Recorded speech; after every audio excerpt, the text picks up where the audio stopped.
Hello, boys and girls. One more film review for your lazy Sunday afternoon as we're trying to reintroduce ourselves into society slowly but surely. Not me, because I'm a reclusive weirdo.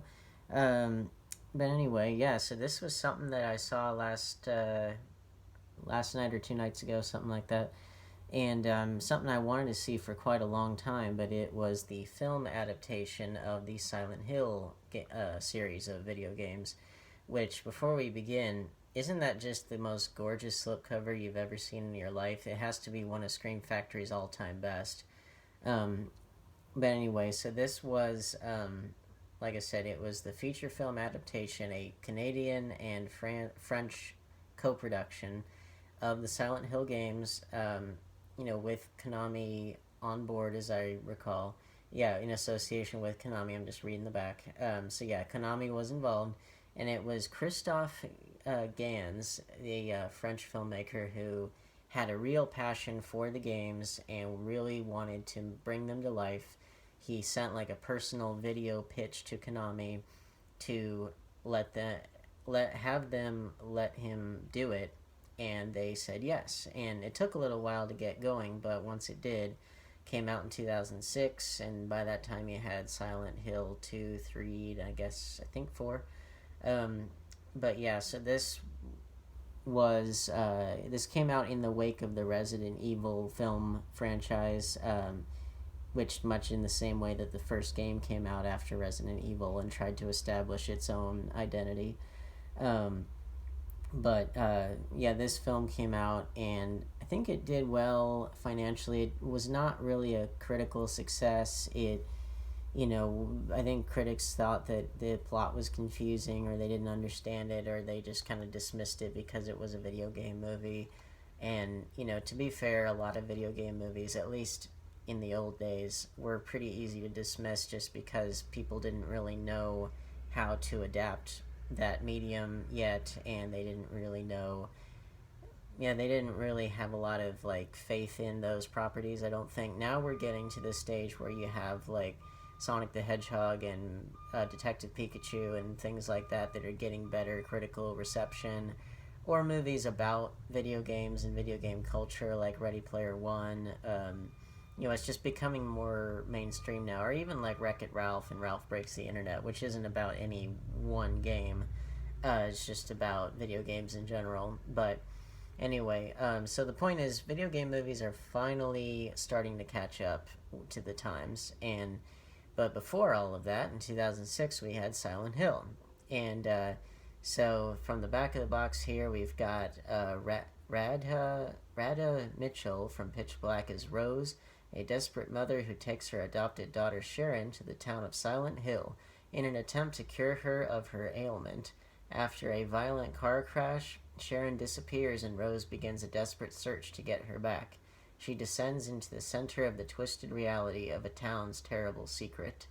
Pursued by grotesquely deformed creatures and townspeople stuck in permanent purgatory, Rose begins to uncover the truth behind the apocalyptic disaster that burned the town 30 years earlier. And so that's obviously the town is Silent Hill. And so this film plot and character-wise, it takes probably the most inspiration from the first Silent Hill game on PS1, but it has elements from a lot of them, like, Pyramid Head from Silent Hill 2 and the nurses and things like that.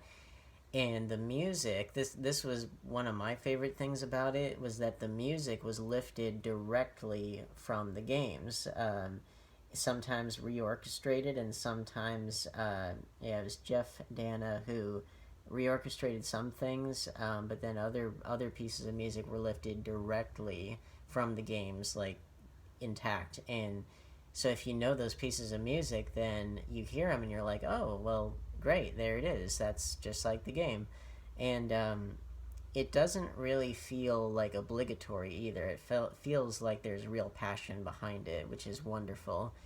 But anyway, yeah, you've got, instead of a father trying to find his little girl in Silent Hill, you've got a mother. And, there's a specific reason for that change. It's to establish like some thematic paralleling, which if you've seen the movie, you know what I'm talking about. Um, and also, Sean Bean is in here as well, and he does not die, amazingly. He's not even in the movie all that much, but it's kind of funny because, like, again, this was 2006. This wasn't. This was way before Me Too, way before trying to give women more of a place in, you know, the film world and on screen and things like that. This was. It's a predominantly female centric movie in terms of protagonists and antagonists, and supporting characters. It's like it's a very heavily female film, and it like to a refreshing degree and in a different way than you see in most horror movies. I would venture to say that, well, for sure, the studio producers, they were worried that there was too much of a female presence, and so they shot, you know, Sean Bean's subplot to try and make up for it. It doesn't feel too tacked on, though, because what he's finding out about the town and kind of what he's seeing versus what everyone else is seeing, because if you know Silent Hill, then the town looks different to different people, and it shows different things about itself to different people. What he's finding out about it is different than what Rose is finding out about it, because she's actually in Silent Hill proper. You know, she's in this nightmarish world where instead of, it looks like snow, but instead of snow, it's ash, because there's a coal fire burning underneath the city, or underneath the town, and it has been for like 30 plus years, which is based on a real town, Centralia, I believe. I want to say it was Pennsylvania. In the, I could be wrong about that, but in here they place Silent Hill in West Virginia, which that's kind of nice that we have, because West Virginia doesn't really get a lot of horror movies as far as I know, and so it's nice that they specifically place it there. And plus, like, if you know West Virginia, they've had a lot of, like, coal mining has been a big thing in their history, so it makes sense to put it there, as far as a coal fire being the reason why there's all the ash everywhere, and the city's in ruins and abandoned and all that stuff. I keep saying city, it's a town, but it's a very special kind of town, because, you know, it doesn't behave like a normal town, because, like, when you cross that threshold, then the town gets hold of you, and it doesn't exactly let you go, because Rose sees kind of two different versions of the town. It's the kind of more normal version with the ashes, for snow, and, you know, the fog and things like that, which is of course a big feature of the games. But also kind of the, once she hears the air raid sirens, then it turns into this nightmarish world, even more so than it was before, where everything is like rotting and decaying and rusting, and like the walls are brown and they look like, well, like rust combined with blood, you know, some combination thereof. It's a really unique look and an awesome look, that if you've played the games or seen gameplay of the games, then you'll recognize it right away. And it's things like that that really stuck out to me, because this film, you can really tell, had a lot of passion behind it, because of the music lifted right from the games, the fact that the town looks exactly right, it feels like Silent Hill, um, even the CGI, which hasn't really aged all that well, even then, it kind of looks, it looks kind of appropriate for the place and the, well, the era in which it was made, but also relative to how the games on, you know, PS2 looked. So in my opinion, it kind of fits right in. It looks sort of like if you had made like a, you know, this was back in the 90s when full motion video was a thing, but it looked kind of like if you put live action actors inside of a video game. But now it wasn't super green screened or anything. Like, they have real sets and everything, so it's not quite like what I'm describing, but it's just more so like it to me, like, it didn't break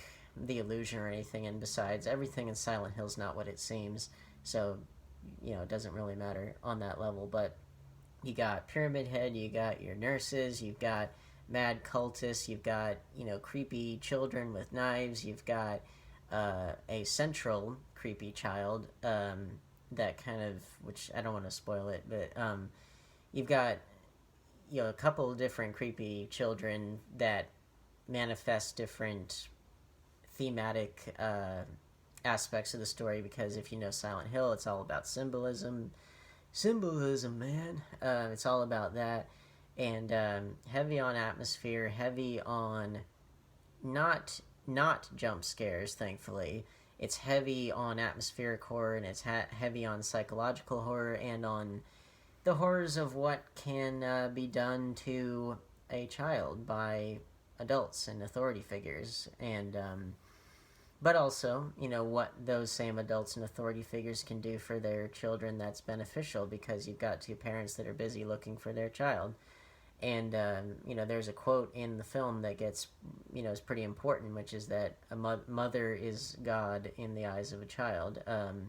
And, if you know anything about psychology, our conception of God tends to be heavily influenced by our relationships with our parents. And, it can be father figure, mother, both, the lack thereof.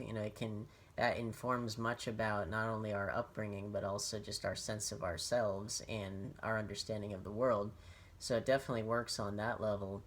But yeah, I mean, if you know the games, and the characters are faithfully recreated. Now, the character being the mother instead of the father, I think was done well for that thematic purpose, but also I think that and so the names of the people, like Rose and everything, like that's not lifted from one specific character, but Harry Mason in the games, like I believe his wife is dead when the game starts out, so you would have had a single parent thing, and then you'd have to work around that. But this is more so about a mother who, which admittedly, like, her devotion to her child is a little I don't want to say fanatical, but it's a little too much in the beginning. Not that she's like creepy or clingy or anything, but it's just more so that she's been dealing with her daughter who has she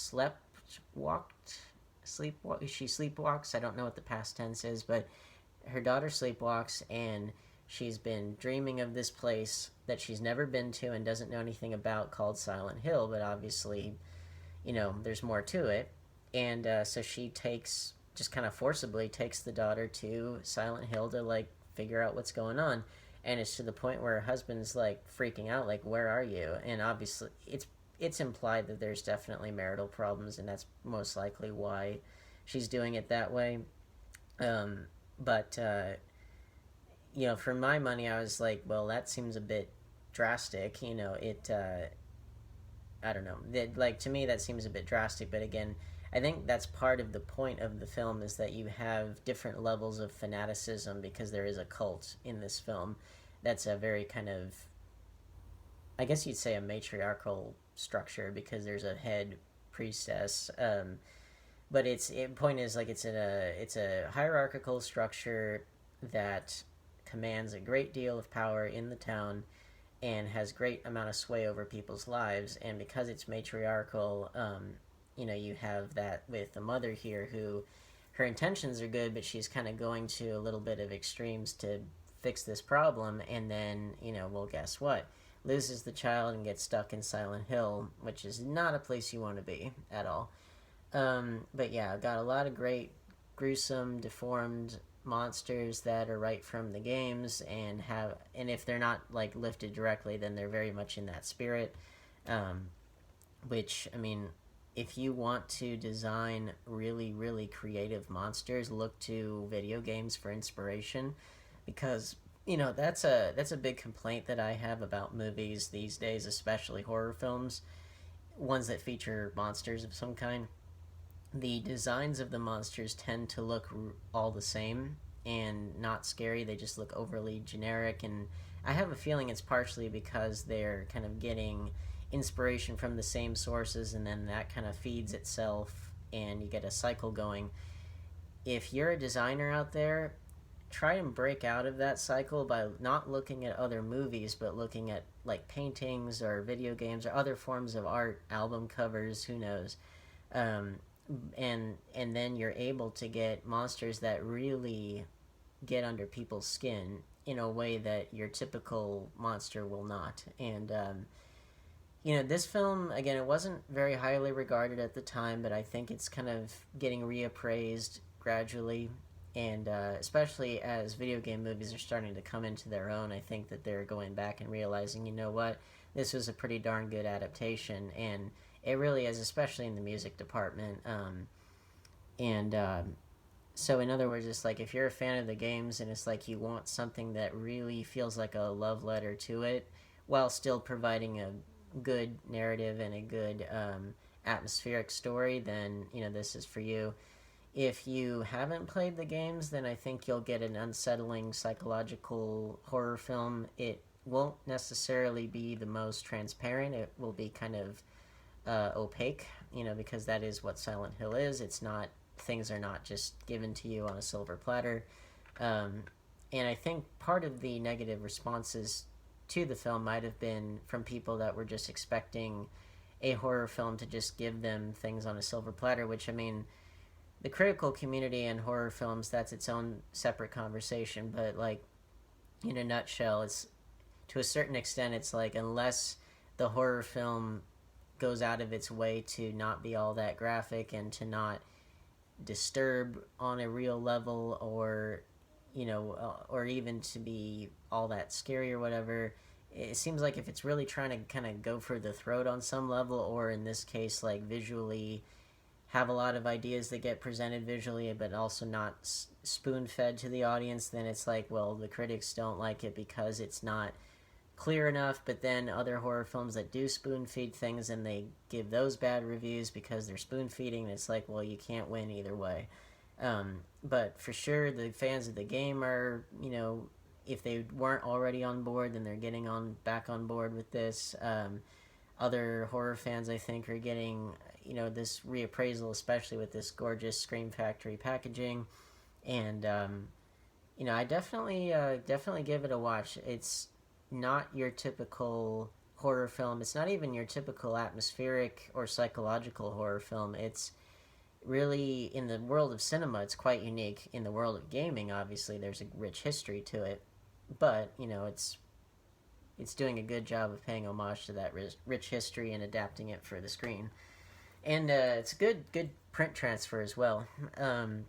But anyway, yeah, if you like this video, like, share, subscribe, hit the bell icon, all that good jazz, and continue to stay safe as the countries around the world begin to reopen. Don't get sick, don't be stupid, wash your hands, all that good stuff. And stick around here for more good movie reviews and Blu-ray unboxings.